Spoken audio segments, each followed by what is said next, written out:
আসসালামু আলাইকুম। Hello everyone, আশা করি সবাই ভালো আছেন। আজকে আমি আপনাদেরকে খুবই মজাদার একটি চিকেন বিরিয়ানি করে দেখাবো। খুবই সহজ, খেতেও দারুণ, অনেক মজার আর দেখতেও অনেক লোভনীয় লাগছে। আশা করি চিকেন বিরিয়ানিটা আপনাদের কাছে ভালো লাগবে। ভালো লাগলে বাসায় অবশ্যই একবার ট্রাই করবেন, কারণ এত সহজ একটা রেসিপি বাসায় অবশ্যই ট্রাই করা দরকার।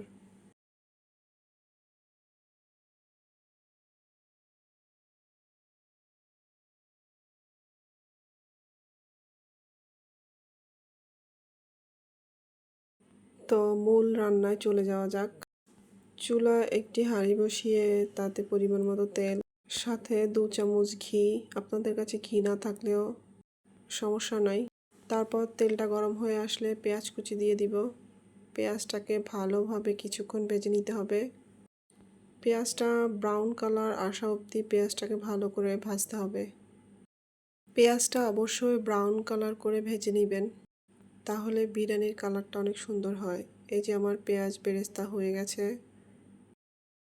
তারপর রসুন বাটা, আদা বাটা দিয়ে ভালোভাবে ভেজে নিতে হবে, যাতে রসুন আদার গন্ধটা চলে যায়। রসুন আর আদার পেস্টটা ভালোভাবে ভেজে নেওয়ার পরে তাতে পুরো স্বাদ মতো লবণ দিয়ে দিব। আজকে আমি খুবই সহজভাবে বিরিয়ানি রান্না করা দেখাচ্ছি, তাই এখানে আমি বিরিয়ানির মশলা ইউজ করেছি, যাতে বিরিয়ানিটা ঝটপট রান্না হয়ে যায়। মশলাটা ভালোভাবে ভেজে নিতে হবে। মশলাটা ভালোভাবে ভেজে নেওয়ার পরে আমি এখানে দুধ দিয়ে দিব। অবশ্যই গুঁড়ো দুধ দেওয়ার চেষ্টা করবেন, কারণ গুঁড়ো দুধ দিলে এটা টেস্ট অনেক ভালো আসে। আমি এখানে গুঁড়ো দুধটা একটু ঘন করে গুলিয়ে নিয়েছিলাম। তারপর এখানে আমি চিকেনটা দিয়ে দিব। চিকেনটা দিয়ে ভালোভাবে কষিয়ে নিতে হবে কিছুক্ষণ।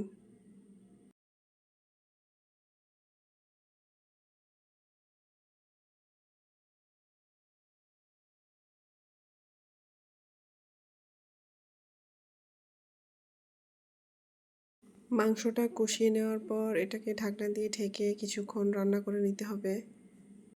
মাংসটা হাফ রান্না হওয়ার পর এখানে আমি 2 চামচ চিনি দিয়ে দিব। অবশ্যই বাসায় একবার ট্রাই করবেন। বাসায় ট্রাই করার পর ভালো লাগলে আমাকে কমেন্ট করে জানাবেন। আর আমার রান্নার রেসিপি আপনাদের ভালো লাগলে অবশ্যই আমার ভিডিওতে একটা লাইক, কমেন্ট এবং শেয়ার করে যাবেন। আমি মাঝে মাঝে কিছুক্ষণ নেড়ে চেড়ে নিচ্ছিলাম, যাতে নিচে লেগে না যায়।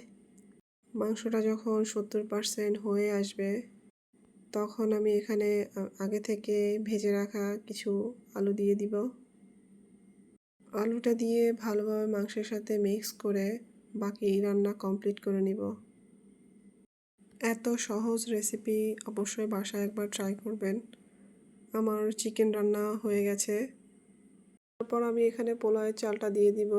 পোলাওয়ের চালটা দেওয়ার পরে ভালোভাবে মিক্স করে নিব। মাংসের সাথে চালটা একটু ভেজে নিব।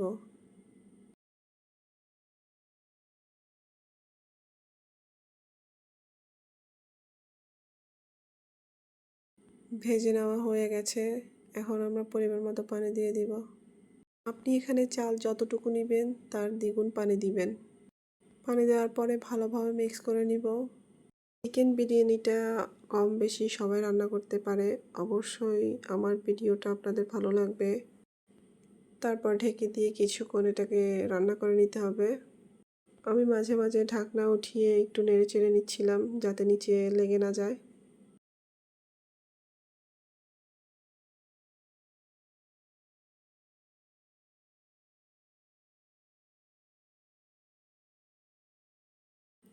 চালের পানিটা যখন 70% শুকিয়ে আসবে, তখন এখানে কাঁচামরিচ দিয়ে দিব আর সাথে আলু বোখারা দিয়ে দিব। সব কিছু ভালোভাবে মিক্স করে নিতে হবে। যখন পানিটা শুকিয়ে আসবে, তখন চুলার আঁচটা কমিয়ে দিতে হবে।